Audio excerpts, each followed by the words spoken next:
शिल्पी घर के काम से फ्री होती तो बोर होती, जिसके बाद उसने घर में ही दुकान खोलने की सोची। अरे ये इतने सारे कपड़े, अरे बहू क्या करेगी इनका? माँ जी, मैं घर में बोर होती हूँ तो सोचा सामने के कमरे में कपड़ों की दुकान खोल लूं। घर का काम भी हो जाएगा और 4 पैसों की कमाई भी। अरे वाह वाह, ये तो बहुत ही अच्छी बात है। मैं भी तेरी मदद कर दिया करूंगी। वाह माँ जी, तब तो मजा आ जाएगा। अब हम दोनों मिलकर खूब पैसे कमाया करेंगे।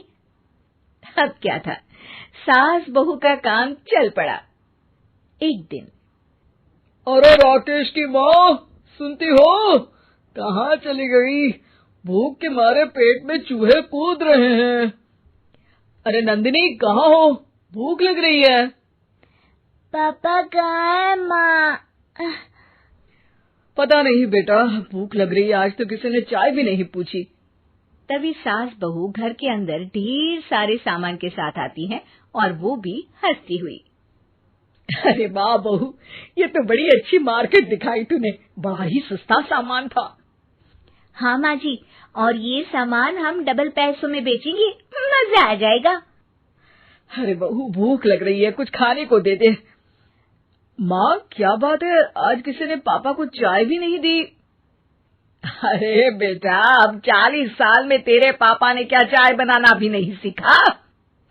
अरे बेटा रहने दे अब इस बहस को। तुम लोगों ने वैसे बनाया क्या है? बहू परेशान हो जाती है और सास को अकेले में लेकर जाती है। माँ जी, आज तो हम लोगों ने खाना ही नहीं बनाया। अरे बेटा, बाहर के छोले भटूरों से पेट इतना भर गया कि याद ही नहीं रहा कि घर में ये लोग भी हैं खाना खाने के लिए। अब क्या किया जाए? तभी घर में एक महिला आती है।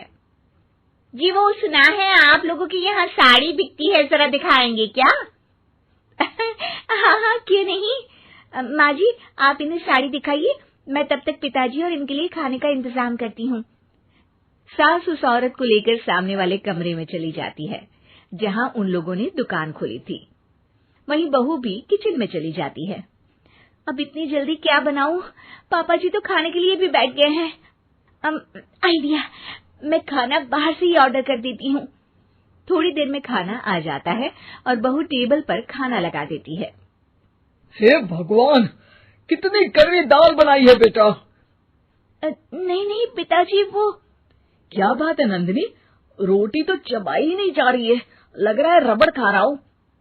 एक तो इतने महंगे होटल से खाना मंगवाया और वो भी इन लोगों को पसंद नहीं आया। तभी सास नोट गिनती हुई बाहर आती है।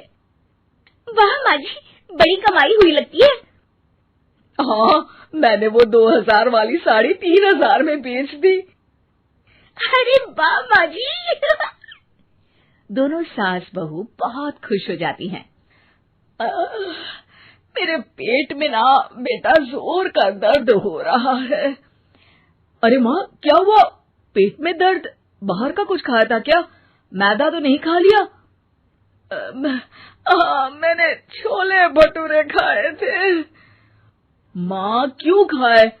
आपको तो पता है कि आपको मैदा सूट नहीं करता। चलिए माँ को डॉक्टर के पास ले जाते हैं।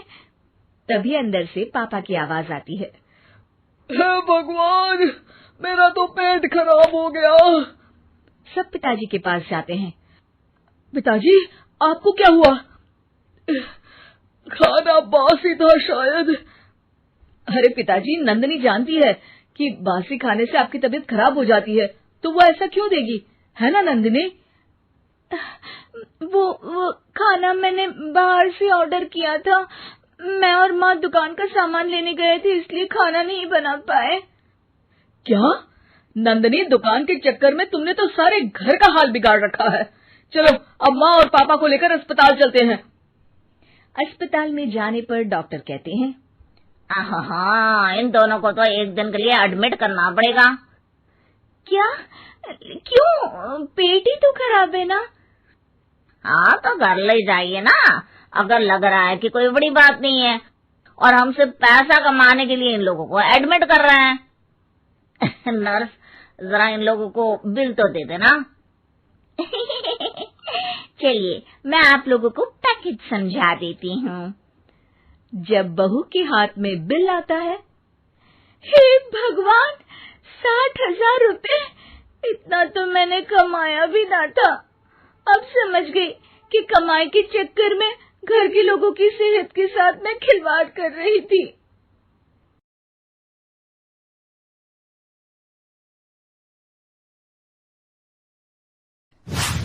इसका नाम शशि रखते हैं। क्या समधी जी, शशि लड़कियों का नाम है, क्लास के बच्चे इसे चिढ़ाएंगे ना। हाँ, शशि की जगह कोई चची, शुशी या शुशु बोलेगा तो? हाँ, इसीलिए इसका नाम गणेश रखते हैं।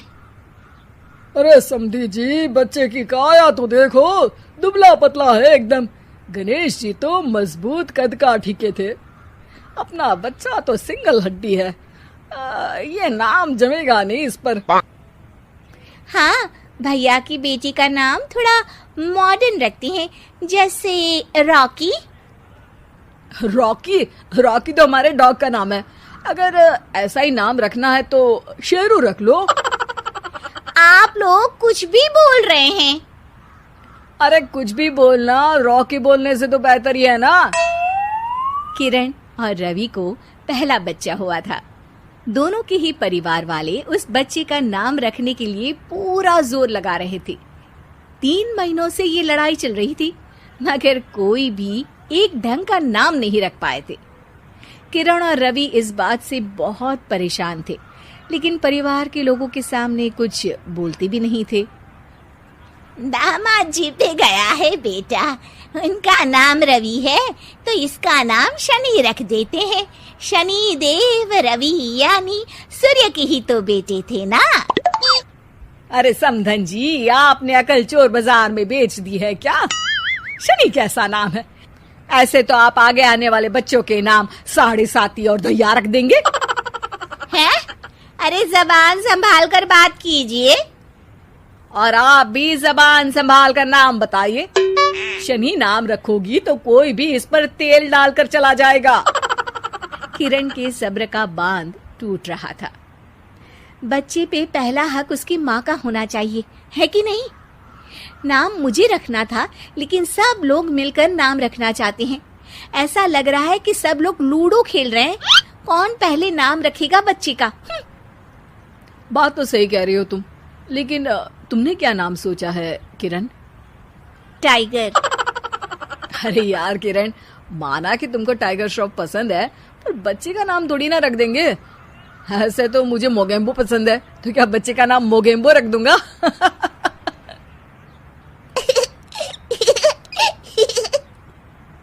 हाँ हाँ, मोगेम्बो नाम ही रख देते हैं। देखो तो, सुन के मोगेम्बो खुश भी हो गया। अरे मजाक छोड़ो, देखो मैं पंडित को बुला रहा हूँ, सबको इकट्ठा करके एक नाम डिसाइड कर लेंगे, ठीक है? पंडित जी घर आते हैं और उनके साथ सब बच्चे का नाम रखने के लिए इकट्ठा हो जाते हैं। पंडित जी, वैसे तो नाम हम सोच चुके हैं, लेकिन आप भी कोशिश कर ही लीजिए। नाम तो हम भी सोच चुके हैं, दिग्विजय नाम रखेंगे। ऐसा नाम रखो जो मुंह में ना अटक जाए, कोई ऐसा नाम हो जो झट से मुंह से निकले। तो ऐसा करते हैं, दांत नाम रख देते हैं, जल्दी से मुंह से निकलेगा ना। चुप हो जाओ बेटा, मुंह से दूध जैसी बातें नहीं निकाल सकते तो कम से कम गोबर जैसी बातें भी मत निकाला करो। यजमान लड़िए मत, काम खत्म करना है और मुझे और भी दान लेने मेरा मतलब है नाम रखने जाना है। अभी सुबह से एक बच्चे का नाम मुन्नी रख कर आया हूँ। हैं? अरे पंडित जी, ये तो नाम ही बदनाम है। ऐसा नाम रखते हैं, अगर आप तो रहने ही दीजिए। अरे नहीं नहीं, उनका बजट कम था, बजट बढ़ता तो नाम भी बढ़ा रख देता। यार विकी नाम रख देते हैं ना।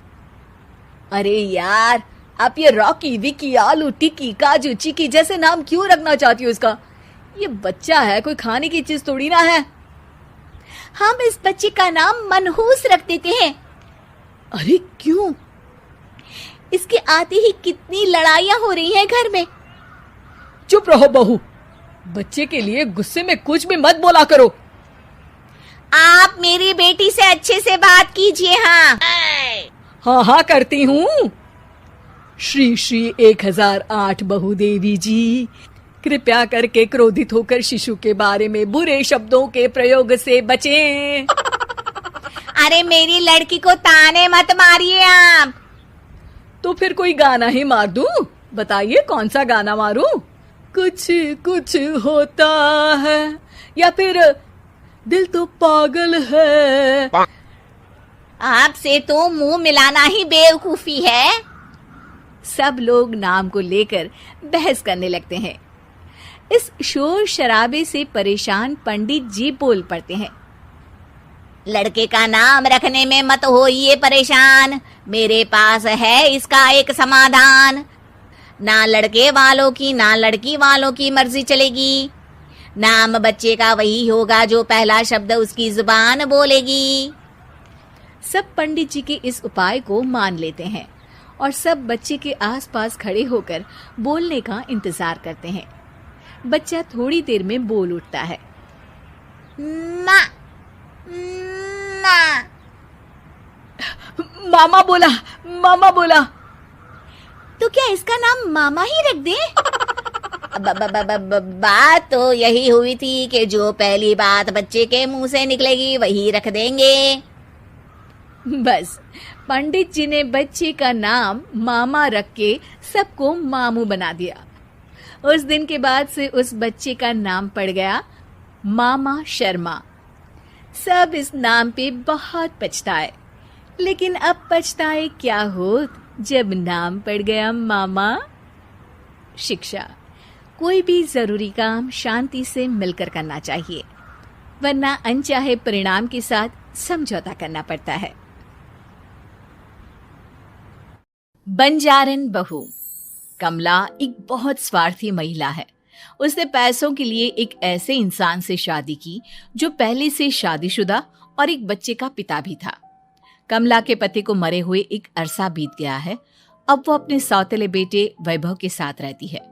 वैभव के दिल में अपनी माँ को लेकर इतना डर है कि वो अपनी माँ के सामने एक शब्द नहीं बोल पाता। उसकी माँ जो कहती है उसको सर झुकाकर वही मानना पड़ता है। वैभव, तुमने अभी तक घर का काम क्यों नहीं किया? तुमसे कितनी बार कहा है कि सूरज निकलने से पहले तुम घर की साफ सफाई पूरी कर दिया करो। वैभव कुछ नहीं बोलता, चुपचाप सर झुकाए अपनी माँ की बात सुनता रहता है। तभी पास में खड़ा नौकर सुखराम कहता है, मालकिन, वैभव बाबा को रात से तेज बुखार है, इसलिए वो सुबह जल्दी उठ नहीं पाए। उनके बदले मैं घर की साफ सफाई कर देता हूँ। इसे कोई बुखार नहीं है, मैं इसे अच्छी तरह से जानती हूँ। ये सब काम न करने के बहाने हैं। सुखराम काका, बोल दो इसे, सारे घर का काम यही करेगा, और इससे समय पर अपना काम पूरा नहीं किया तो इससे आज का खाना भी नहीं मिलेगा। मगर मालकिन, वैभव बाबा की सच में ही तबीयत खराब है, आप एक बार देख तो लीजिए।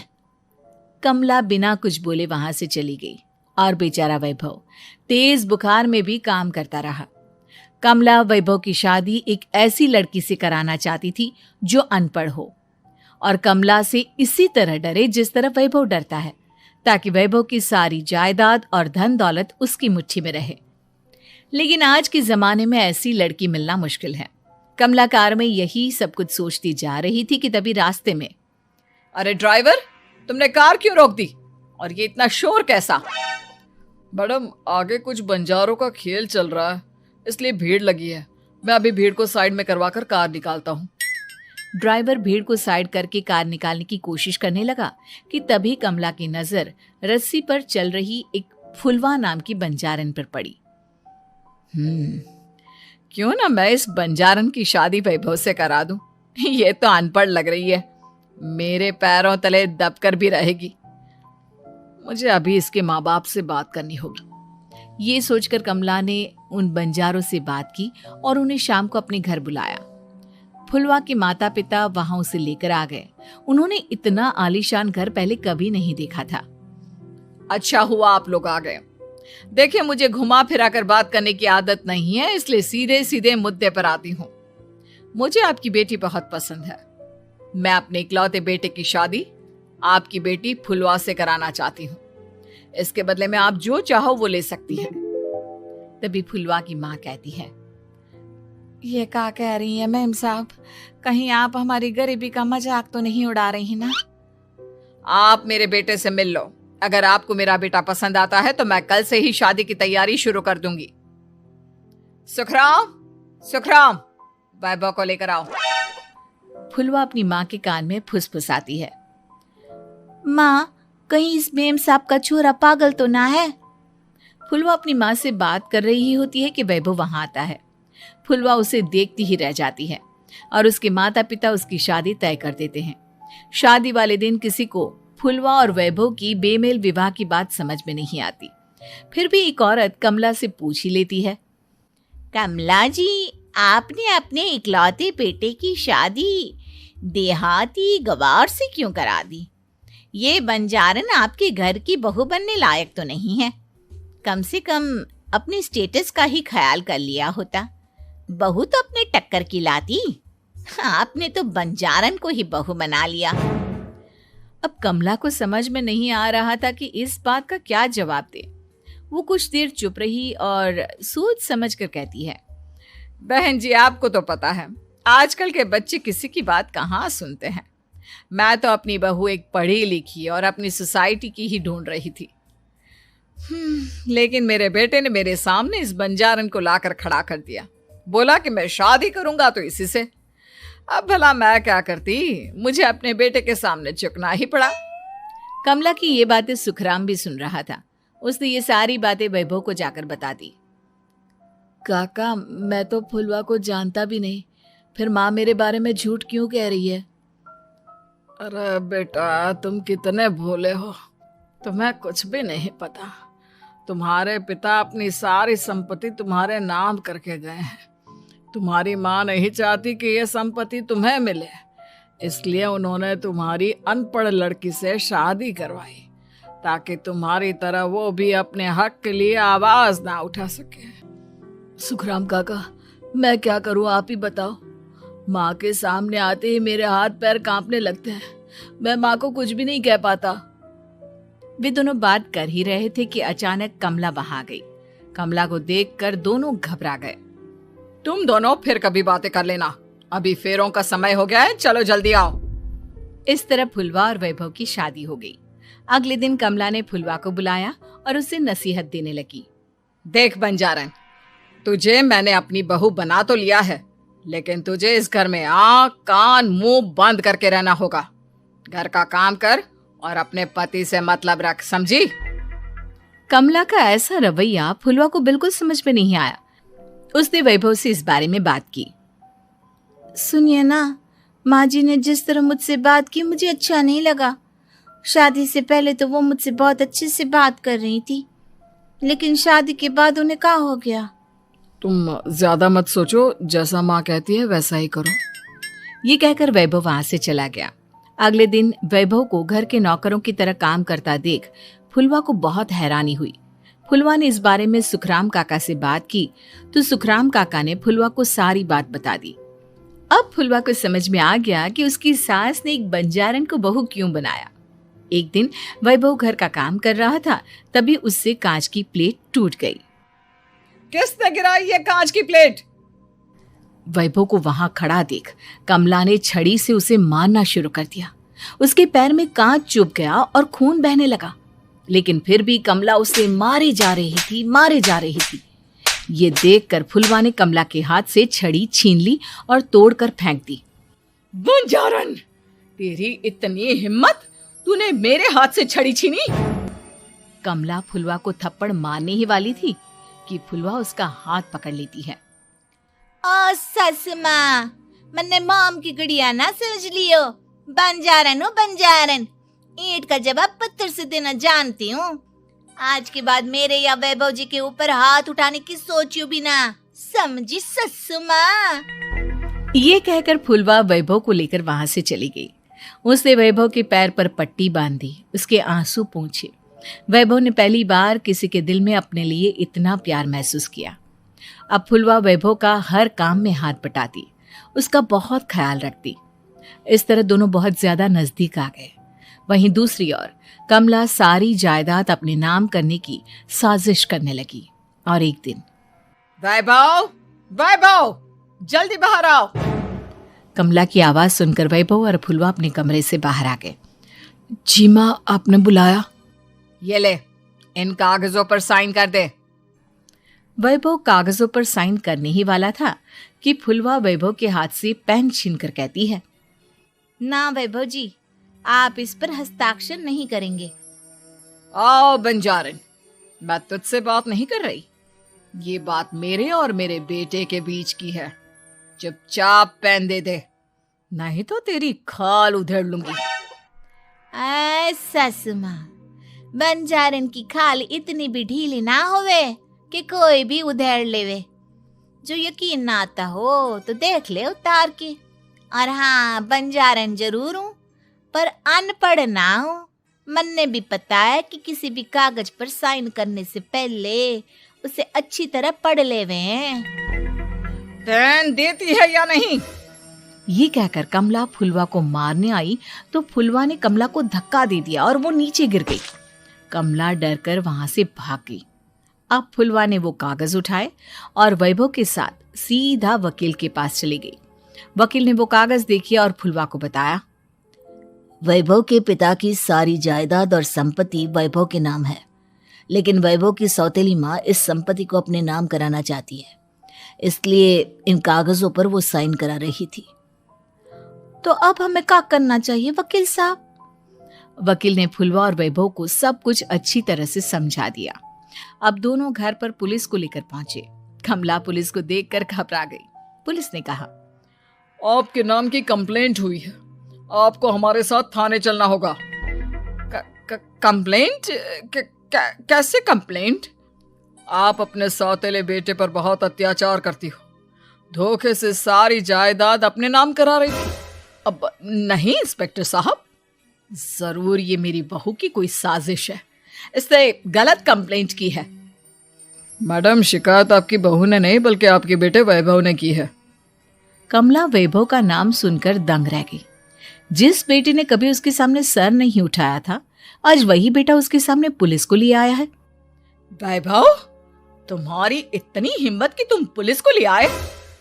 हाँ माँ, मैं लाया हूँ पुलिस को, और मेरे अंदर इतनी हिम्मत कभी ना आती अगर फुलवा मेरा साथ ना देती। आपने बंजारन बहू को लाकर अपने ही पैर पर कुल्हाड़ी मारी है माँ। मैडम, अब की बात खत्म हो गई हो तो चलो हमारे साथ। वैभव, मुझे माफ कर दो, मुझे थाने मत भेजो। आज के बाद मैं तुम्हें कभी नहीं मारूंगी, तुम्हें कभी परेशान नहीं करूंगी, मुझे माफ कर दो। वैभव अपनी कंप्लेंट वापस ले लेता है और पुलिस वहां से चली जाती है। वैभव अपनी सौतेली माँ से कहता है, मैंने पुलिस को वापस तो भेज दिया है, लेकिन मैं आपको माफ नहीं कर सकता। आपने बचपन से आज तक कभी मेरे सर पर हाथ नहीं रखा, हमेशा मुझे मारती रही, नौकरों की तरह बर्ताव करती रही। आप इस घर में नहीं रह सकती, चली जाइए यहां से। कमला घर छोड़कर चली गई और सड़क किनारे खड़ी होकर सोचने लगी, काश मैंने वैभव को माँ की तरह प्यार किया होता तो आज मैं इस तरह से बेसहारा ना हो जाती।